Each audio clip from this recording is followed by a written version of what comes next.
You're listening to the Entertainment Report on iHeartRadio, live from Dubai for Wednesday, March 24th, 2021, delivering some major stories and trends going on in the world of entertainment and beyond. I'm your host, Mr. Downtown Ray Melo.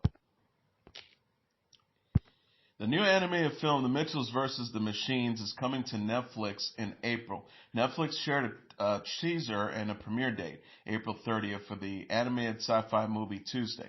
The Mitchells vs. the Machine is directed by Mike Rianda and produced by Phil Lord, Christopher Miller, and Kurt Alberich. Lord and Miller are known for writing and directing the Lego Movie and producing Spider-Man Into the Spider-Verse. The film will feature the voices of Abby Jacobson as Katie Mitchell, a high school graduate and aspiring filmmaker. Danny McBride and Maya Rudolph will play Kate's parents, Rick and Linda, and Rianda as Kate's brother Aaron. The Mitchells vs. the Machines follows the Mitchells as they take a family road trip to drop Kate off at a college. The trip is interrupted by a tech uprising, and the Mitchells must work together to save the world. The teaser shows Katie, Linda, and Aaron scrolling on their phones as Rick is carried off by drones. Jacobson is known for creating and starring on the Comedy Central series Broad Street. She voiced Princess Bean on the Netflix animated series Disenchantment. Apple is in talks to finance The Greatest Beer Run Ever, a new film starring Zac Efron and Russell Crowe. The Hollywood Reporter confirmed Tuesday that Efron and Crowe have joined the cast of the new movie. The Greatest Beer Run Ever is based on the Joanna Molly and John Chicky Donahue book, The Greatest Beer Run Ever, a true story of friendship stronger than war, which recounts how Donahue left New York in 1967 to track down and bring beer to his childhood friends in the Army while they were fighting in the Vietnam War. Deadline said Efron will play Donahue. Bill Murray is in talks of a supporting role. Green Book writer and director Peter Farrelly, who co-wrote the script with Brian Curry, who co-wrote Green Book, and Pete Jones. Sources says that the movie will be an Apple original film. The cast and crew will begin production in August, most likely in New Zealand or Australia. The Greatest Beer Run Ever will mark Farley's first film since Green Book, which won 3 Oscars, including Best Picture.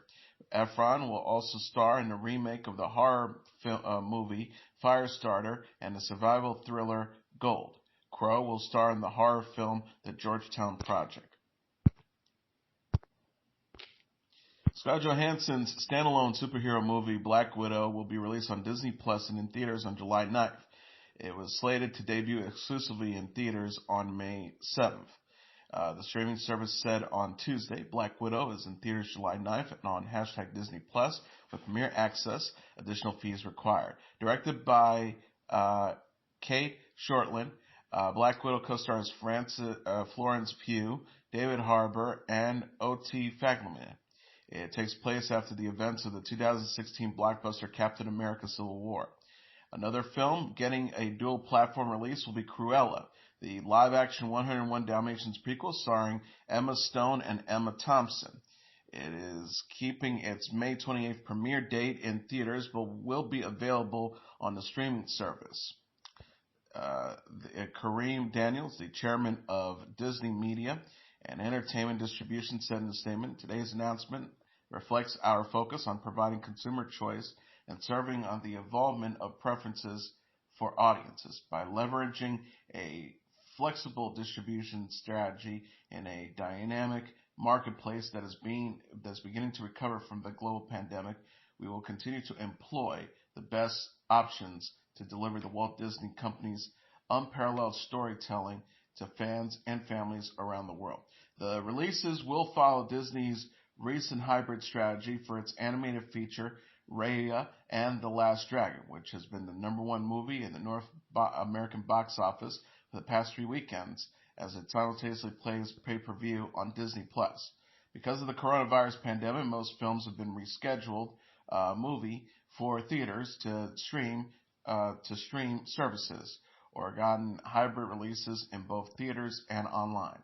The pandemic shuttered many theaters in Canada and the United States for months, but recently began reopening as people are getting vaccinated and resuming social activities. Disney also plans to release Free Guy on August 13th. Shanghai and the Legend of the Ten Rings on September 3rd. The King's Man on December 22nd. Deepwater on January 14th, 2022. And Death of the Nile, February 11th, 2022. Oscar-winning actress Helen Mirren has joined the ensemble for the superhero movie Shazam, Fury of the Gods. The Queen and Gossip Park star is to play the villain Hespera, the daughter of the god Atlas, in the sequel to the 2019 Shazam. Director David F. Sandberg tweeted Tuesday, "Awesome cast, getting awesomer." In the comic book adaptations, Asher Angel, played by Billy Baston, an orphan being given superpowers by a wizard to turn himself into the title character, an adult with extraordinary strength, speed, and the ability to fly. Zachary Levi plays the grown-up Shazam. The first film co-starred Mark Strong, Jack Dylan Grazer, Cooper Anderson, Marta Melian, and Dimon Shinsu.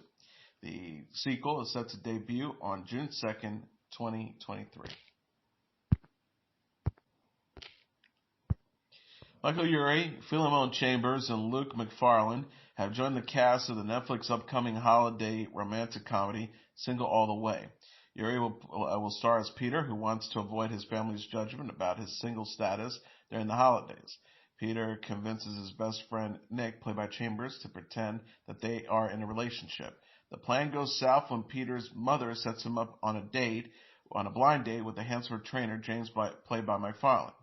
Barry Bostwick, Jennifer Robinson, Jennifer Coolidge, and Kathy Najimy also star.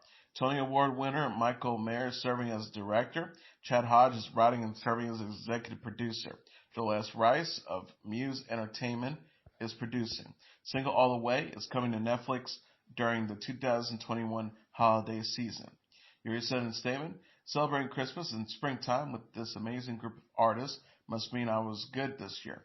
Chad Hodge has written a laugh-out-loud, funny, lump-on-your-throat sweet movie that Michael Mayer will effortlessly lift off the pages. My mom is Kathy Najimy, my dad is Barry Bostwick, and my aunt is Jennifer Coolidge. If that isn't some kind of gay Christmas miracle, I don't know what is. The Falcon and the Winter Soldier became the most watched series premiere ever on Disney Plus during its opening weekend, the streaming service said on Tuesday. The new Marvel series is also the most watched title overall during the same time period globally on Disney Plus. The premiere episode joined the first episode of fellow Marvel series WandaVision and the first episode of Star Wars spin-off The Mandalorian Season 2, as having the most watched opening weekends for a Disney Plus original series. Anthony Mackie and Sebastian Stan reprised their role as Falcon and Winter Soldier, respectively, on the series, which was kicked off Friday. The duo will embark on another global adventure and take on a new threat led by Zemo, played by Daniel Breaux. The series also features Emily Van Camp as Sharon Carter and Wyatt Russell as John Walker. Carl Sogland directed the 6-episode series, with Malcolm Spellman serving as a head writer. Andy Cohen discussed his upcoming series For Real, the story of reality TV, and how former stars of The Bachelor talked about producer involvement while appearing on The Tonight Show starring Jimmy Fallon. For Real, the story of reality TV will feature Cohen exploring the history and the impact of reality television while touching on pivotal themes and moments. The 7-part limited series premieres Thursday at 9 p.m. Eastern Standard Time on E!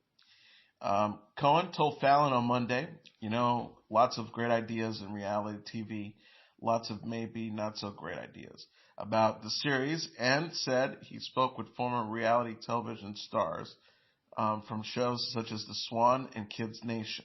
Cohen referred to Bachelor alums Jason and Molly Mesnick. "We talked to Molly and Jason, who fell in love in The Bachelor, and they really sang like canaries about producers' involvement and enhancement on that show. I found it very interesting and surprising." Cohen also showed Fallon the correct way to pronounce Khloe Kardashian's name. Cohen said it's Chloe, and the little secret accent over the name before describing how confirmation of how to pronounce her name in the interview with the Kardashian family. Cohen recalled, I walked in, I go, Chloe, and the other women go, excuse me? Yeah, that's actually how I pronounce it. Cohen played 1 second reality TV quiz with Fallon, which tasked both talk show hosts with different identifying random television shows based on 1 script video clips. Fallon won the game after last correctly identifying Keeping Up with the Kardashians. Fallon hosted The Tonight Show with the live audience for the first time since COVID-19 pandemic started. The partial crowd included first responders and healthcare workers. Fallon said, please just give me a minute to soak up the audience. I've never been so excited on how to do a show for 58 people in my life. King Jeong gave his thoughts on the rise of hate crimes against Asian Americans while appearing on the Late Night with Seth Meyers. Jeong made the comments on Monday after a gunman recently targeted 3 Asian-owned spas in the Atlanta area, killing 8 and injuring 1. Anti-Asian American hate crimes have risen in the United States in relation to the COVID-19 pandemic, as the virus was first observed in Wuhan, Canada. Jeong, on Monday, said, it is just a sign that with the Asian American community, enough is enough, we just fed up.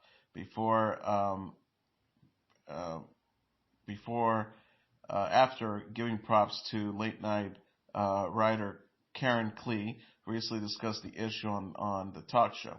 Jeong referenced a study she cited about how anti-Asian American hate crimes have risen 150% in the last year, compared to last year, which the hate crime was about 7. Jeong says this is precisely due to weaponized weapons like China virus or Kung Fu, and also the fact that even in this particular time, Asian American women are 2 times as likely to be assaulted in New York. This was clearly really motivated. That was clearly a hate crime.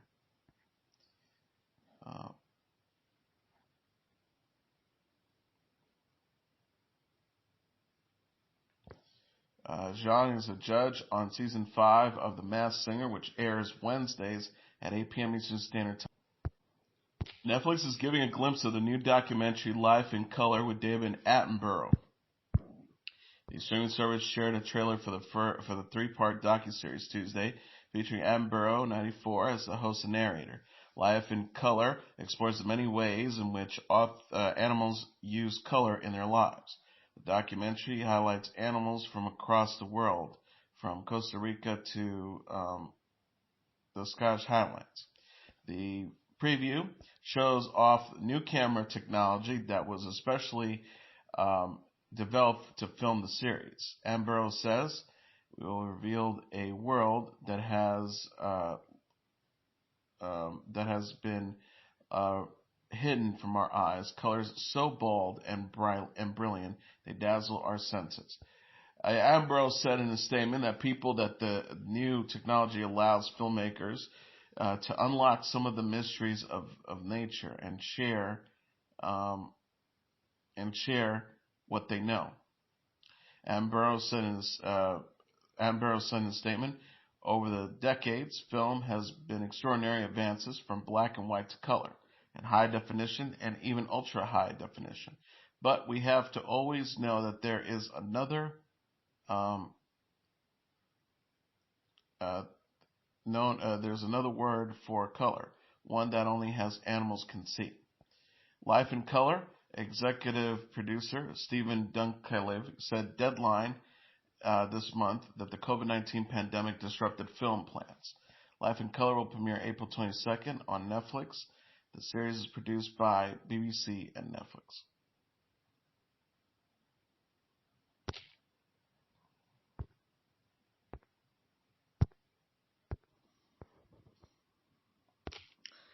FX announced its renewed Snowfall's drama starring Damien Idris for 5th season.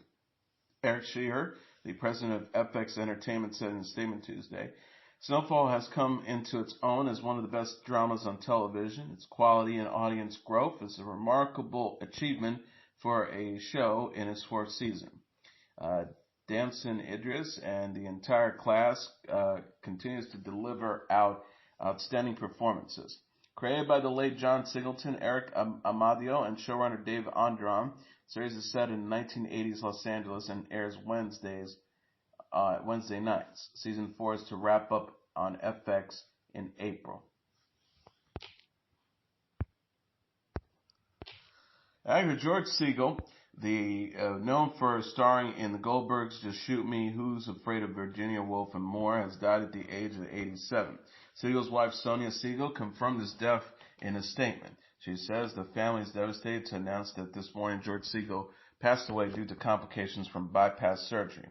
The Hollywood star portrayed family patriarch Albert Pop Solomon on the ABC's The Goldbergs since the series started in 2013. The official Twitter account for the Goldbergs said, for 8 years, George Segal made us laugh as Pops on the Goldbergs, but his legacy in the entertainment world spans decades. His talent has left an indelible mark, and we're grateful for the laughter and joy he has given us all. Our thoughts and deepest condolences are with his wife Sonia and his family during this difficult time. Segal was a fashion magazine owner, Jack Gallo, and Just Shoot Me, which earned him a Golden Globe Award. He won his first Golden Globe for starring in the 1973 romantic comedy A Touch of Class. The actor earned an Oscar nod for portraying young husband Nick in 1966 Who's Afraid of Virginia Woolf. He also starred in the films Ship of Fools, Fun with Dick and Jane, The Duchess and the Dirtwater Fox, Where's Papa, Bloomin' Love, For the Boys, and King Rat, among others. Segal was 87. Justin Bieber took the stage again on Good Morning America. The 27-year-old singer performed the song Anyone during Wednesday's episode of the ABC Morning Show. Bieber said while introducing the song, "Hey GMA, here's a special performance of Anyone that you can only see right here, right now." Anyone appears on Bieber's new album Justice, released last week alongside his music video for Peaches. Following its release, Justice broke the single-day streaming record on Spotify with over 1 billion streams. Justice also features the singles Holy, Lonely, and Hold On. Bieber's performance performed Hold On on Monday's episode of GMA. In January, Bieber released an on-the-road version of his music video for Anyone, featuring his wife, model Hailey Baldwin. The video features moments from the couple's winter trip to the desert. Bieber said previously, Anyone is such a special, hopeful, anthemic song. It sets the tone for a brighter new year, full of hope and possibilities. Bieber and Baldwin married in September 2018.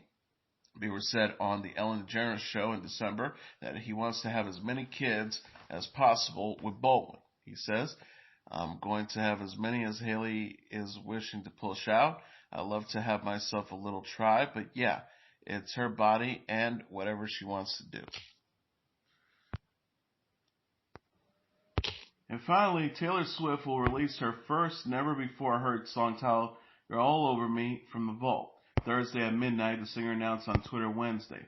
You're All Over Me from the Vault will feature backup vocals from Maren Morris and appear on Swift's upcoming re-recorded version of her 2008 album Fearless, titled Fearless, Taylor's version. Swift said about the track, "One thing I've been loving about these From the Vault songs is that they've never been heard, so I can experiment, play, and even include some of my favorite artists. I'm really excited to have Maren Morris singing background vocals on the song." You're All Over Me from the Vault is produced by Aaron Dessner and co-written by Scooter Caruso. Fearless, Taylor's version, will be released on April 9th. The album will contain 26 tracks in total, including 5 other tracks like You're All Over Me from the Vault that was previously released. Swift announced in November that she would be re-recording all her old music after Scooter Braun, the singer's masters recordings to Equity company Shamrock Holdings. The re-recordings will slowly would allow Swift to own a version of her old songs. She signed a new record deal with Universal Music Group in November 2018. The deal allows Swift to own her master recordings, starting with the release of the 2019 Lover. Swift won the Album of the Year for Folklore at the Grammys. And that is your entertainment report for Wednesday, March 24th, 2021. I'm your host, Mr. Downtown Ray Melo. I'll be back tomorrow to deliver some major stories and trends going on in the world of entertainment and beyond. You can follow the show on Facebook, Twitter, or Instagram. Facebook.com/Entertainment Report with Ray Melo. That's RYMELO. You could follow the show on Twitter at The Enter Report or on Instagram at The Entertainment Report. You listen to this episode or any previous episodes of The Entertainment Report anytime you want on iHeartRadio. Just go to iHeart.com or your iHeart phone app, search for The Entertainment Report, and it'll take you to the page. Good night, and God bless you all.